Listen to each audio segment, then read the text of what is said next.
जय हिंद दोस्तों, स्वागत है आप सभी का प्रताप एकेडमी के डिफेंस वॉरियर यूट्यूब चैनल पर। मैं हूं अंकित सिंह राणा और आप सभी को पता है आर्मी जीडी एग्जाम के लिए हमने मॉक टेस्ट की सीरीज शुरू कर रखी है और आज हम साइंस का 7वां मॉक टेस्ट करेंगे। इससे पहले 6 हम डिस्कस कर चुके हैं। अगर आप चैनल पे नए हैं और आपने वो टेस्ट अटेम्प्ट नहीं किए तो चैनल को सबसे पहले आप सब्सक्राइब कर लें और चैनल पे अलग से प्लेलिस्ट बना के रखी हुई है। साइंस के मॉक टेस्ट अलग मिलेंगे आपको और जीके के सामान्य ज्ञान के मॉक टेस्ट अलग मिलेंगे। ठीक है, तो चलिए हम शुरू करते हैं सबसे पहले। और ये हमारी टीम का नंबर है, ये सेव कर लें। ठीक है, और जय हिंद लिख के आप हमें मैसेज कर सकते हैं। वीडियो की पीडीएफ्स वगैरह, स्टडी नोट्स वगैरह, ठीक है, वो आपको व्हाट्सएप कर दिए जाएंगे। ठीक है, अगर आप इंस्टाग्राम यूज करते हैं तो इंस्टाग्राम पे हमें जरूर फॉलो करें, प्रताप एकेडमी के नाम से हमारा अकाउंट है। ठीक है, कोई भी क्वेरी है डायरेक्टली मैसेज करो इंस्टाग्राम पे, कोई इशू नहीं है। ठीक है, आर्मी से रिलेटेड कुछ भी आप पूछना चाहते हैं, कोई भी आपकी क्वेरी है, कोई भी क्वेश्चन है, डायरेक्टली आप इंस्टाग्राम पे मैसेज कर सकते हो। ठीक है, और ये नंबर कॉलिंग नंबर नहीं है, इस पे आप कॉल मत करना, ये सिर्फ व्हाट्सएप के लिए नंबर है।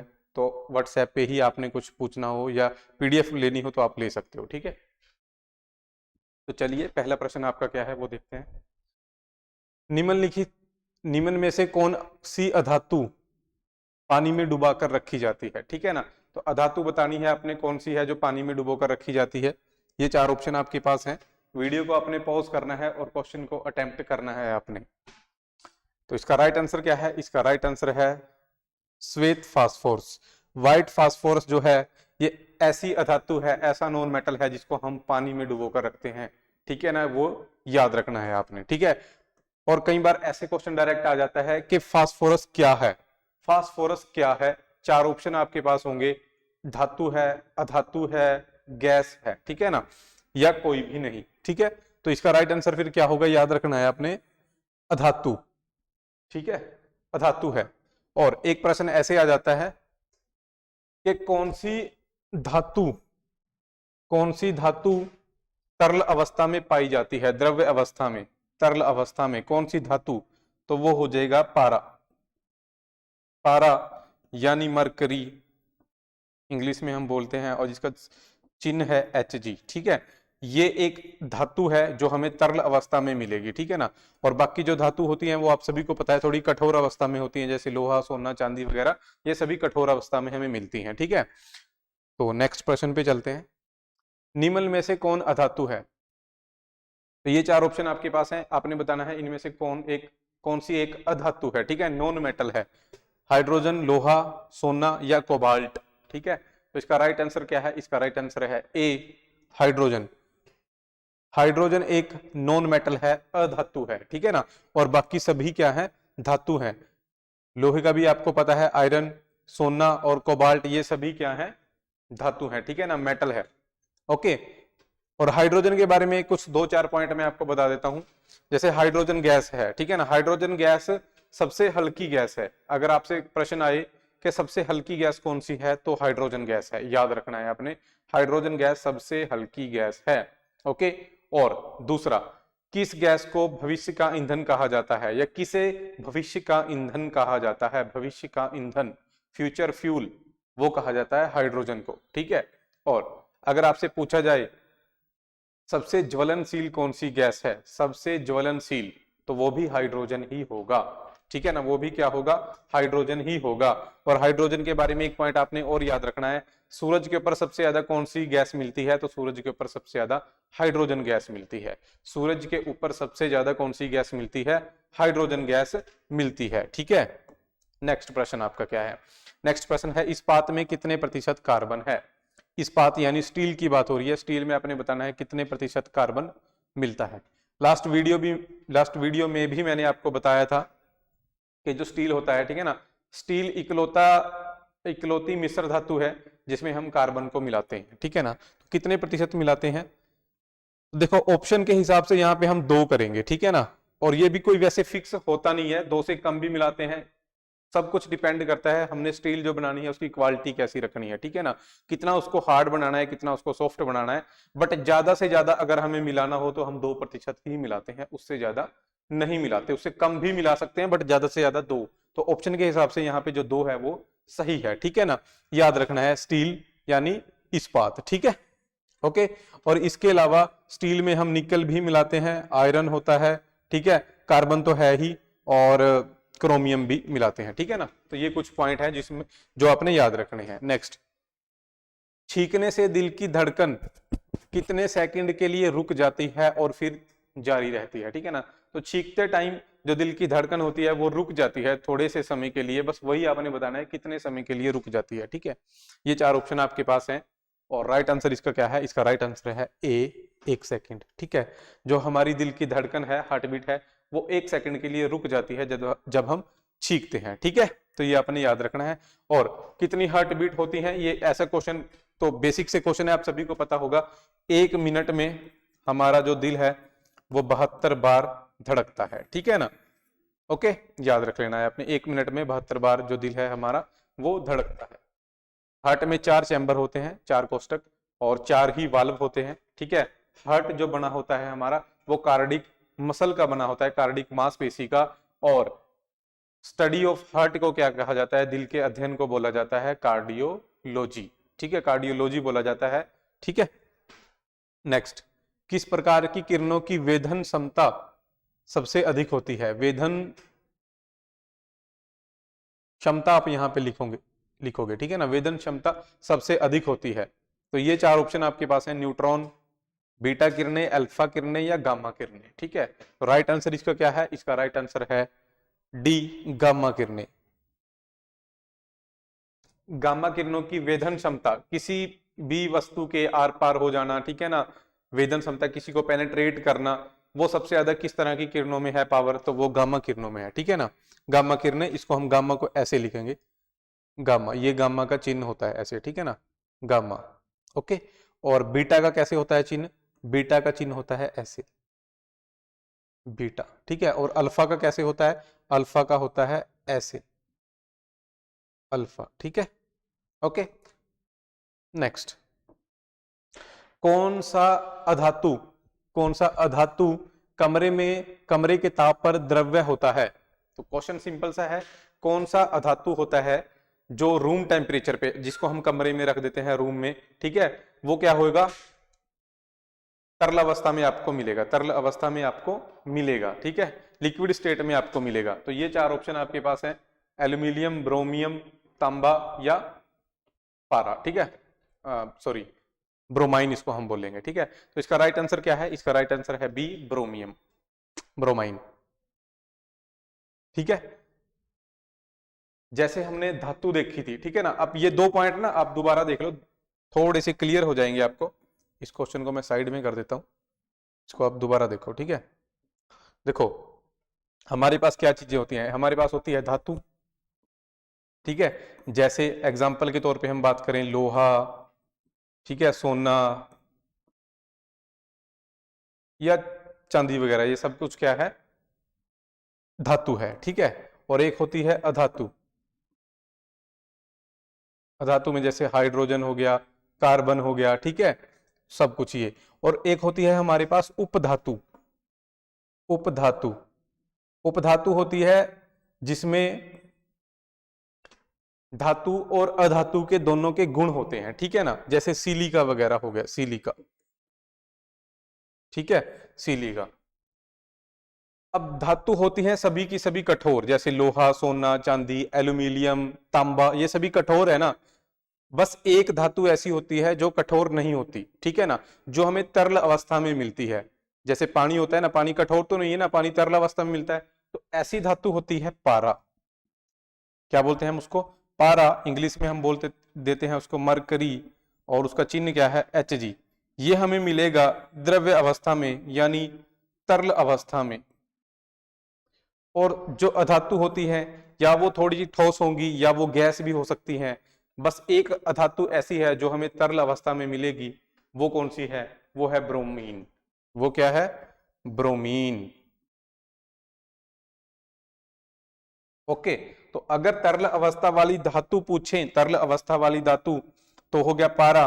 और अगर तरल अवस्था वाली अधातु पूछें तो ब्रोमीन, ठीक है। अब चलते हैं नेक्स्ट क्वेश्चन पर। कार्बन का कौन सा अवरूप अधिक कठोर होता है? बड़ा सिंपल सा क्वेश्चन है, शायद ये हमने पहले भी डिस्कस किया है किसी मॉक टेस्ट में। ठीक है, कार्बन का कौन सा अवरूप अधिक कठोर होता है? ये चार ऑप्शन आपके पास हैं। तो राइट आंसर इसका क्या है? देखो, कार्बन के जितने भी अवरूप हैं उनमें सबसे ज्यादा कठोर है हीरा। सबसे ज्यादा कठोर क्या है? हीरा है। ठीक है, डायमंड। और डायमंड ही पूरी दुनिया की सबसे कठोर वस्तु मानी जाती है। ठीक है, और हीरे को ही हम कार्बन का सबसे शुद्ध रूप भी बोल देते हैं। ठीक है ना, कार्बन का सबसे शुद्ध रूप क्या है? हीरा है। ठीक है, और हीरों से आप एक पॉइंट और याद रख सकते हो, भारत में हीरे कहां पे मिलते हैं? भारत में हीरे मिलेंगे पन्ना की खदानों में। पन्ना, और पन्ना की खदानें आपको कहां मिलेंगी? मध्य प्रदेश में। कहां मिलेंगी? मध्य प्रदेश में पन्ना की खदानें। याद रखना है, भारत में हीरे कहां मिलते हैं? पन्ना की खदानों में, और पन्ना कहां पे है? मध्य प्रदेश में। दूसरा, किस नगर को हीरों की नगरी कहा जाता है? Diamond city of the world कहा जाता है, विश्व की हीरा नगरी वो कहा जाता है सूरत को। और सूरत कहां मिलेगा? सूरत मिलेगा गुजरात में। ठीक है, और क्वेश्चन सूरत के ऊपर आ जाता है। देखो, सूरत को हम बोलते हैं हीरो की नगरी। ठीक है, विश्व की सबसे ज्यादा प्रख्यात, सबसे ज्यादा फेमस सिटी है ये। हीरो की पॉलिश वगैरह यहाँ पे की जाती है। हीरो की जितनी भी इंडस्ट्री है सारी सूरत में ही आपको मिलेगी। सूरत के ऊपर एक क्वेश्चन आ जाता है, सूरत किस नदी के किनारे है? तो ये है तापी नदी के किनारे। तापी रिवर के किनारे। ठीक है, याद रख लेना है आपने। और तापी रिवर के ऊपर भी क्वेश्चन आ जाता है कि तापी नदी या तापी रिवर किस नदी की जुड़वा बहन है? तापी रिवर जो है वो किस रिवर की ट्वाइन सिस्टर, जुड़वा बहन है? जो ये है नर्मदा नदी की। नर्मदा नदी की जुड़वा बहन तापी को कहा जाता है। और नर्मदा नदी को हम मध्य प्रदेश की जीवन रेखा भी बोलते हैं, एमपी की जीवन रेखा। ठीक है, बस इतना बहुत है, एक क्वेश्चन से काफी क्वेश्चन आ गए हैं इसमें। ठीक है, नेक्स्ट, सिलिका क्या है? सिलिका क्या है? धातु है, उपधातु है, अधातु है, या इनमें से कोई भी नहीं? तो इसका राइट आंसर क्या है? इसका राइट आंसर है बी, उपधातु। ठीक है, उपधातु। देखो, एक तो धातु होती है, एक अधातु होती है। कुछ चीजें ऐसी होती हैं जिसमें धातु और अधातु दोनों के गुण है जो वो पाए जाते हैं, उनको ही हम उपधातु बोलते हैं, उपधातु। ठीक है, तो सिलिका क्या है? सिलिका एक तरह की उपधातु है। ओके, नेक्स्ट, स्वप्नों का अध्ययन क्या कहलाता है? स्वप्नों का अध्ययन क्या कहलाता है, ये आपने बताना है। ये चार ऑप्शन आपके पास हैं, इथोलॉजी, फर्नोलॉजी, या अनीरोलॉजी, या फिर क्रोमेटोलॉजी। ठीक है, और इसका राइट आंसर इसका क्या है? इसका राइट आंसर है सी, ओनिरोलॉजी। ठीक है ना, ओ से पढ़ता है ये, ए से नहीं पढ़ता, ओ से, ओनिरोलॉजी। और इसको आप बाई ट्रिक भी याद रख सकते हो। देखो, इसको हम तोड़ के पढ़ेंगे। अनी को हम पढ़ेंगे अनिल, और रो को रोज। ठीक है, अनिल रोज स्वप्न देखता है। अनिल रोज स्वप्न देखता है किसके? आर्मी में जाने के। ठीक है ना, किस चीज के? आप किस चीज के स्वप्न देखते हो रोज? अनिल, क्या आप लोग भी स्वप्न देखते हो डेली किस चीज के? आर्मी में जाने के। ठीक है ना, तो अनिल रोज स्वप्न देखता है आर्मी में जाने के। अनिल रोज स्वप्न देखता है आर्मी में जाने के। नेक्स्ट, शुष्क सेल में किस तरह की विद्युत ऊर्जा होती है? जो ड्राई सेल होते हैं इसमें किस तरह की ऊर्जा स्टोर होती है, ये आपने बताना है। ये चार ऑप्शन आपके पास हैं, विद्युत, यांत्रिक, या ताप, या रासायनिक ऊर्जा। और इसका राइट आंसर क्या है? इसका राइट आंसर है डी, रासायनिक ऊर्जा। कैसी ऊर्जा होती है? रासायनिक ऊर्जा सेल में स्टोर होती है। ये जो सेल आप टीवी के रिमोट वगैरह में, या जो घड़ी घरों में लगी होती है, घड़ी वगैरह में डालते हैं, ठीक है ना, वो सेल में कौन सी ऊर्जा स्टोर होती है? रासायनिक ऊर्जा। ठीक है ना, क्योंकि उसमें क्या है, ग्रेफाइट की रोड होती है और साइड में कुछ आप समझो कि कुछ रसायन वगैरह डाले होते हैं, और फिर वे जब रिएक्ट करते हैं तो एक तरह की जो इलेक्ट्रिसिटी है वो प्रोड्यूस होती है। ठीक है ना, याद रखना है खुश्क सेल में हम किस चीज का प्रयोग कर रहे हैं? ग्रेफाइट का। ग्रेफाइट का प्रयोग हम उसमें कर रहे हैं, आपने ये याद रखना है। ग्रेफाइट का प्रयोग हम कहां पे करते हैं? खुश्क सेल में। नेक्स्ट, भारतीय अंतरिक्ष अनुसंधान संस्थान कहाँ स्थित है? भारतीय अंतरिक्ष अनुसंधान संस्थान, ठीक है, इसरो जिसको हम बोलते हैं, इसरो। ये चार ऑप्शन आपके पास हैं और इसका राइट आंसर आप सभी को पता है, बिल्कुल सिंपल क्वेश्चन है ये। बेंगलोर में इसका हेडक्वार्टर मिलेगा आपको इसरो का, ठीक है ना, इसरो। और इसरो का चेयरमैन अब चेंज हो चुका है, ठीक है ना, इसरो का चेयरमैन उसको चेंज हुए के 2 महीने हो गए, आपको शायद पता ना हो तो मैं आपको बता देता हूं। इसरो का जो चेयरमैन है उसका नाम है सोमनाथ, सोमनाथ, ठीक है ना, याद रखना है आपने। इसरो के चेयरमैन का क्या नाम है? सोमनाथ, ठीक है। पहले कौन थे? सिवान थे, अब कौन है? सोमनाथ। ओके, नेक्स्ट, बायोगैस का मुख्य घटक क्या है? नेक्स्ट प्रश्न क्या है आपका? बायोगैस का मुख्य घटक है, ये आपने बताना है। 4 ऑप्शन आपके पास है, acetic acid, oxygen, methyl alcohol या फिर मीथेन, ठीक है। राइट आंसर इसका क्या है? इसका राइट आंसर है डी, मीथेन। राइट आंसर इसका क्या है? मीथेन है। और बायोगैस, बायोगैस को हम कुदरती गैस भी बोल देते हैं, नेचुरल गैस, ठीक है ना, नेचुरल गैस भी बोल देते हैं। और मीथेन का फॉर्मूला क्या है? CH4, ठीक है। और जब हम नेचुरल गैस को संपीड़ित करते हैं, कंप्रेस करते हैं, तो हम उसको बोल देते हैं CNG, कंप्रेस्ड नेचुरल गैस, संपीड़ित प्राकृतिक गैस, ठीक है ना, संपीड़ित प्राकृतिक गैस। और CNG में भी क्या होता है? CNG में भी मीथेन ही होता है, ठीक है, ये आप सभी ने याद रखना है। ओके, और CNG का प्रयोग हम कहां पे करते हैं? तो हम वाहनों में करते हैं CNG का प्रयोग, ठीक है ना। आजकल CNG वाली कार या ट्रैक्टर वगैरह CNG का भी लॉन्च हुआ है, ट्रैक्टर भी, ठीक है। और ट्रक वगैरह तो पहले से आ चुके हैं CNG पे चलने वाले, ठीक है, ऑटो वगैरह। नेक्स्ट, मधुमेह के रोगियों द्वारा प्रयोग में लाई जाने वाली स्वीटेक्स में कितनी ऊर्जा होती है? ये आपने बताना है। जो शुगर के मरीज होते हैं, ठीक है, डायबिटीज के जो मरीज हैं, वो एक तरह की टैबलेट लेते हैं, ठीक है, एक तरह की टैबलेट वो कंज्यूम करते हैं, स्वीटेक्स, इसमें कितनी ऊर्जा होती है? ठीक है, ये 4 ऑप्शन है। बड़ा अच्छा प्रश्न है, SSC GD वालों ने इस साल ये क्वेश्चन पूछा था। तो ये क्वेश्चन आर्मी में तो पहले कभी आया नहीं है, ये मैंने SSC GD से क्वेश्चन उठाया है। तो मे बी अगर लेवल आपका अच्छा गया एग्जाम का तो ऐसे क्वेश्चन आने की उम्मीद पूरी होती है, ठीक है, इसलिए ये मैंने थोड़ा सा क्वेश्चन सोच के डाल दिया, ठीक है। तो इसका सही आंसर क्या है? इसका सही आंसर है C, 0 कैलोरी, ठीक है, उसमें कोई भी कैलोरी होती नहीं है, ठीक है। और ये स्वीटेक्स जो है वो एक तरह की टैबलेट होती है, मतलब दवाई टाइप, जो वो जैसे कुछ भी चीज कंज्यूम करें, जैसे कोई कुछ पी रहे हैं, चाय वगैरह, जूस वगैरह पी रहे हैं, तो उसमें वो डाल देते हैं, ठीक है ना, कुछ भी, तो चल जाता है ये। और बाकी मधुमेह या डायबिटीज जो है, इसके बारे में आप 2-3 पॉइंट याद रख लो।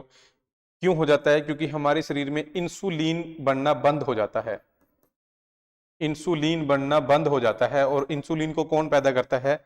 B cell, B cell, B cell यानी बी कोशिका। और ये बी सेल कोशिका कहाँ मिलेगी आपको? पेनक्रिया ग्रंथि में मिलेगी, पेनक्रियास, ठीक है। तो हमारे शरीर में एक ग्रंथि होती है पेनक्रियास ग्रंथि, वो ग्रंथि, उस ग्रंथि के अंदर 3 कोशिकाएं होती हैं, अल्फा, बीटा और गामा, ठीक है। तो बीटा कोशिका जो है, बीटा कोशिका पैदा करती है इंसुलिन, और इंसुलिन जो हम शुगर, ग्लूकोज कंज्यूम करते हैं, उसको वो एक तरह से पचाती है, ठीक है, आप समझोगे उसको पचाती है। अगर इंसुलिन ही नहीं होगी तो वो शुगर जो हमने खाई है, ग्लूकोज जो खाया है, वो पचना बंद हो जाएगा और हमारे ब्लड में वो बढ़ता जाएगा, ठीक है ना, इंक्रीज होता जाएगा। और उससे हमें फिर क्या है? एक डायबिटीज नामक एक रोग हो जाता है, शुगर जिसको हम बोलते हैं, मधुमेह, ठीक है। तो याद रखना है। फिर ऐसी कंडीशन में क्या करता है? इंसुलिन का जो इंजेक्शन है वो लगाया जाता है फिर शुगर के मरीजों को, ठीक है ना। नेक्स्ट, ब्रेल लिपि की खोज से कौन जुड़ा है? सिंपल सा क्वेश्चन है कि ब्रेल लिपि की खोज किसने की है। ये 4 ऑप्शन आपके पास हैं और इसको बाय ऑप्शन भी क्या आप सिंपल गैस कर सकते हो। अगर आपको नहीं पता, ब्रेल यहाँ पे भी लिखा है और ब्रेल यहाँ पे भी लिखा है, तो डी इसका राइट आंसर है, ल्यूस ब्रेल, ठीक है ना। और इससे रिलेटेड आप 2-3 पॉइंट याद रख लो। ब्रेल लिपि डे कब मनाया जाता है, या ब्रेल डे कब मनाया जाता है? ब्रेल डे ये मनाया जाता है 4 जनवरी को, याद रखना है, सुपर इंपॉर्टेंट है। 4 जनवरी को ब्रेल दिवस या ब्रेल डे मनाया जाता है। और इस दिन लुईस ब्रेल का बर्थडे होता है इसलिए मनाया जाता है। लुईस ब्रेल का बर्थडे होता है इस दिन इसलिए मनाया जाता है। और ये ब्रेल लिपि है क्या? ब्रेल लिपि जो नेत्रहीन व्यक्ति होते हैं, ठीक है ना, जो अंधे व्यक्ति होते हैं, उनके पढ़ने के लिए है एक तरह से, ठीक है ना। वो हाथ से इस लिपि को पढ़ सकते हैं, ठीक है। ऐसे डॉट डॉट करके कुछ लिखा होता है इसमें, ऐसे डॉट डॉट करके, ठीक है ना। कुछ भी जिसको ये लिपि आती है वो ऐसे इसको छूकर महसूस कर लेता है कि ये क्या लिखा है, ठीक है ना, वो समझ जाता है। तो ये ब्रेल लिपि है, ठीक है। और इसकी खोज किसने करी थी? लुईस ब्रेल ने करी थी 4 जनवरी को, जिसका बर्थडे होता है, और उसकी याद में ही हम ब्रेल दिवस है जो वो मनाते हैं। नेक्स्ट, निम्नलिखित में से कौन सी गैस सबसे अधिक विषाक्त है, मतलब जहरीली है, ठीक है ना। विष का मतलब क्या होता है? जहर, ठीक है ना। तो कौन सी है ये आपने बताना है, सबसे जहरीली गैस। बड़ा सिंपल सा प्रश्न है। और इसका राइट आंसर क्या है? इसका राइट आंसर है सी, कार्बन मोनोऑक्साइड, ठीक है ना। कार्बन मोनोऑक्साइड का जो चिन्ह है वो भी आपने याद रख लेना है, CO डायरेक्ट। कई बार ऑप्शन में नाम ना देके सिंपल चिन्ह वगैरह दे देते हैं, सिंबल वगैरह दे देते हैं, तो इसका क्या है? CO आपने याद रखना है, ठीक है। तो ये था आज का मॉक टेस्ट। आपने चैनल को सब्सक्राइब करवाना है, जो सबसे ज्यादा इंपॉर्टेंट है, क्योंकि हमने फिर लाइव क्लासेस हैं जो वो शुरू करनी है। आप वीडियो को अपने फ्रेंड्स के साथ शेयर किया करें, और जिस भी ग्रुप में आप हैं आर्मी से रिलेटेड या एजुकेशन से रिलेटेड, उसमें वीडियो का लिंक जरूर छोड़ें, ठीक है ना। थैंक यू, जय हिंद।